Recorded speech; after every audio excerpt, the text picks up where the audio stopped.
Shalom, dalam kesempatan ini kita belajar kembali apa-apa yang bisa kita pelajari bersama-sama dan apa yang bisa kita lakukan dari apa yang kita sudah pelajari yang akan bisa membawa kita ke tempat yang lebih baik keadaannya daripada sekarang, dan kita punya nilai lebih daripada nilai kita yang sekarang ini.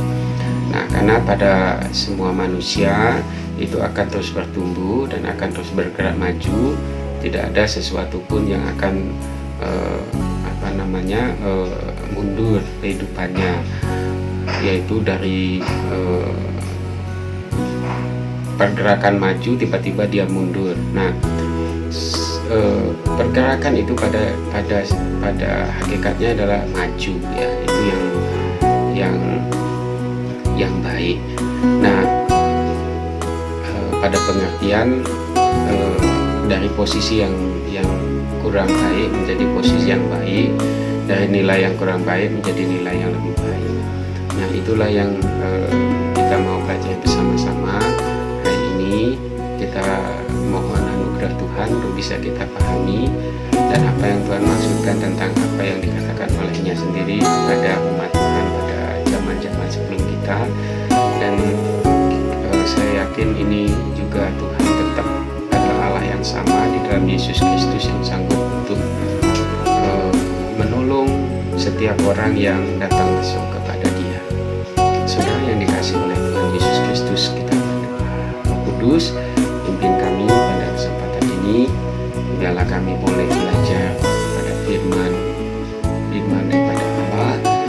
Engkaulah penolong kami, Engkaulah guru kami, Engkaulah yang menyingkapkan hal-hal yang terselubung dan membuka yang tersembunyi dan menyatakan hal-hal yang akan datang. Engkaulah yang tahu kebenaran, dan biarlah Engkau sendiri bergerak, Engkau sendiri memimpin, mengajar kami semua, supaya kami boleh mendapat satu kesempatan untuk bisa mengerti kehendak-Mu dan mengerti dan belajar untuk bisa mengenal Tuhan Yesus Kristus dengan benar. Dan kami boleh kiranya masuk di dalam rencana-Mu, dan kami boleh kiranya Engkau pakai sebagai salah satu orang yang bisa menyatakan akan kebesaran-Mu di dalam kami dan lewat kami. Dalam segi finansial, keuangan, Tuhan, terima kasih. Saya mengucap syukur dalam nama Tuhan Yesus. Amin. Nah, saudara yang dikasihi oleh Tuhan Yesus Kristus, pada kesempatan ini kita mau belajar tentang satu hal, yaitu tentang meminjam atau berhutang, saudara. Nah, pada awalnya Tuhan pernah mengajak atau pernah sudah mengungkapkan, atau firman sudah keluar dari mulutnya pada Ulangan 15 ayat 6.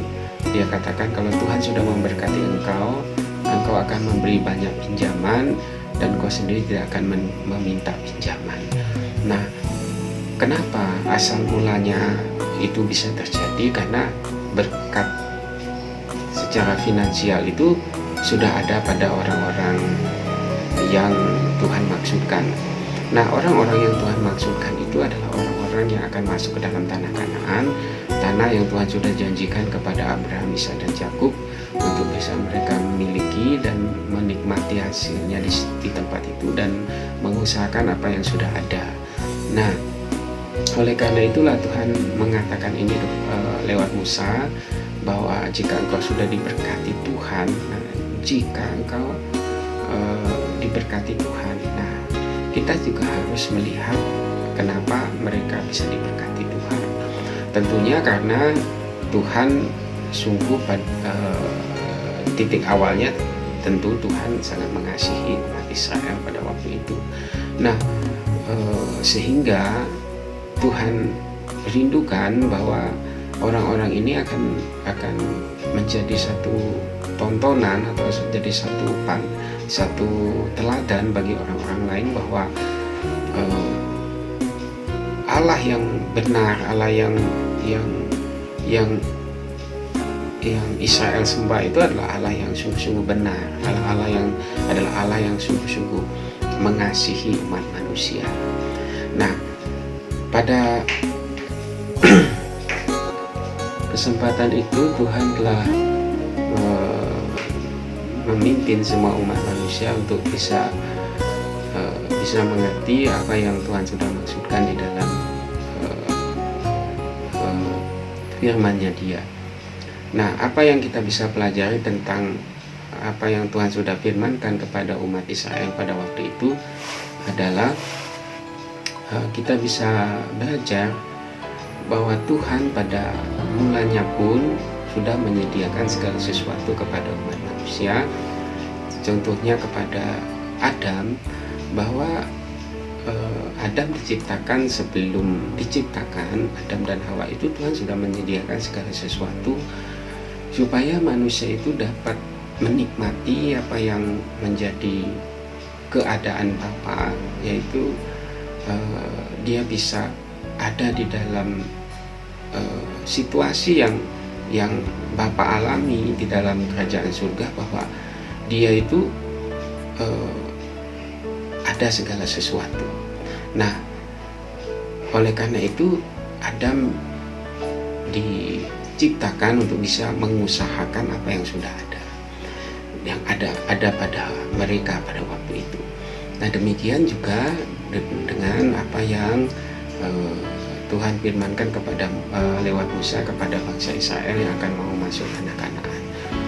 Saudara yang dikasihi oleh Tuhan Yesus Kristus, nah, kalau terjadi kepada orang-orang tertentu yang mempunyai hutang, itu penyebabnya adalah ada dua hal yang mungkin bisa kita pelajari, yang mungkin bisa kita ubah, yang kita bisa pahami, yang bisa kita lakukan untuk kita dapat meningkat ke tingkat yang lebih tinggi.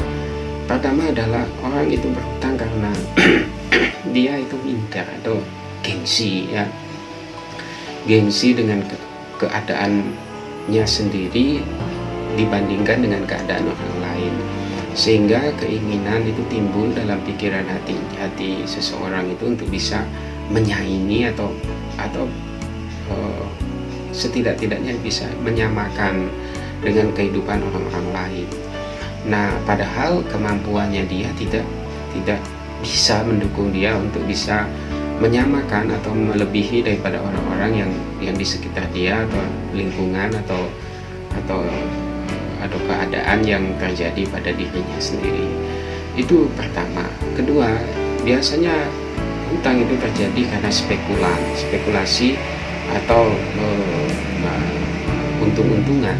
Nah, dalam mengerjakan pekerjaan, dalam usaha, dalam memutuskan sesuatu itu, biasanya hal-hal orang-orang yang mempunyai hutang ini adalah orang-orang yang jarang atau mungkin tidak memperhitungkan segala sesuatu dengan betul, sehingga orang itu bisa berhutang. Nah, oleh karena itu kita akan cari jalan keluarnya.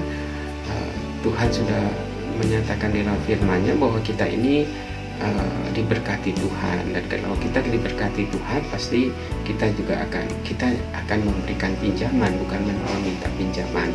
Bahkan Paulus juga tercatat di dalam Roma 13 ayat 8 bahwa janganlah kamu berhutang apapun di dunia ini, dan hendaklah kamu saling mengasihi. Nah, oleh karena itu bagaimana kepada orang-orang yang punya hutang?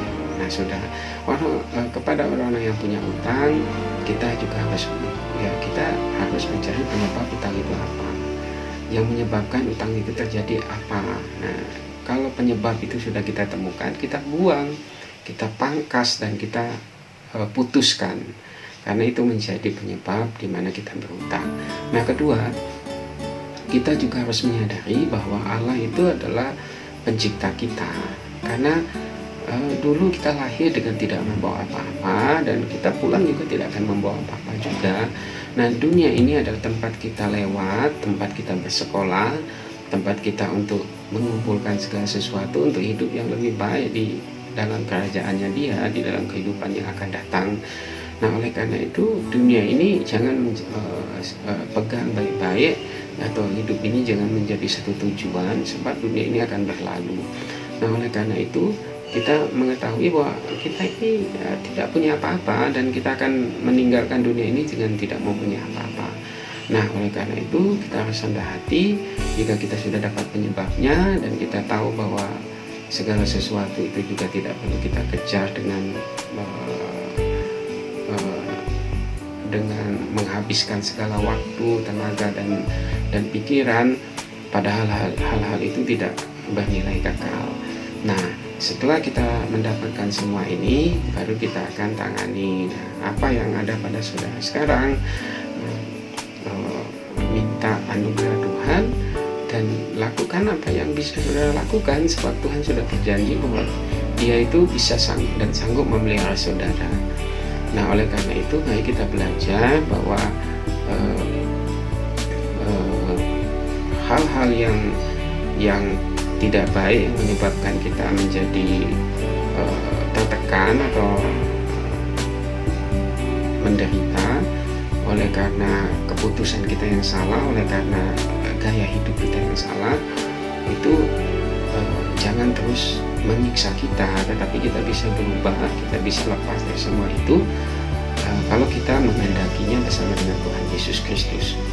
Di dalam saudara dan saya ada satu nilai, ada satu hal yang Tuhan taruh di dalam hati kita, bahwa kita bisa melakukan segala sesuatu itu dengan cara tidak berhutang, dengan hidup jujur dengan apa adanya. Jika hal-hal yang kita kehendaki, hal-hal yang kita miliki, yang kita inginkan itu menguasai kita, maka kita akan cenderung untuk membuat hutang. Nah, oleh karena itu saudara harus yakini bahwa Tuhan itu bermaksud baik terhadap hidup saudara, dan oleh karena itu ketahuilah dan belajarlah apa sih maksud baik yang Tuhan sudah tanam di dalam kehidupan saudara itu, dan saudara bisa menikmatinya dan mengalaminya bersama dengan Kristus. Nah, oleh karena itu sesuatu yang bisa kita lakukan dengan percaya bahwa Tuhan itu sanggup untuk menolong kita. Nah, saudara, bagi semua orang-orang yang dalam keadaan berhutang, percayalah bahwa saudara pada kesempatan ini adalah kesempatan yang baik bagi saudara.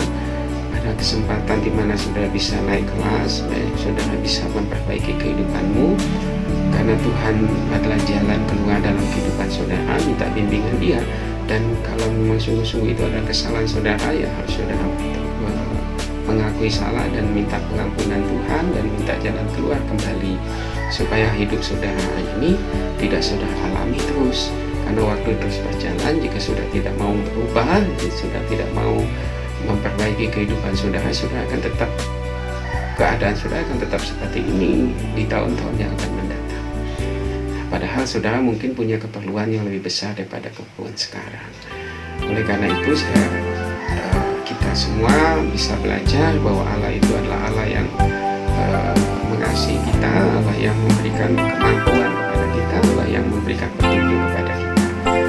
Lakukan apa yang menjadi tugas saudara, apa yang menjadi kehendak Tuhan dalam hidup saudara, dan Dia akan melakukan bagian yang Dia harus lakukan di dalam kehidupan saudara, sebagai Allah, sebagai Bapa, sebagai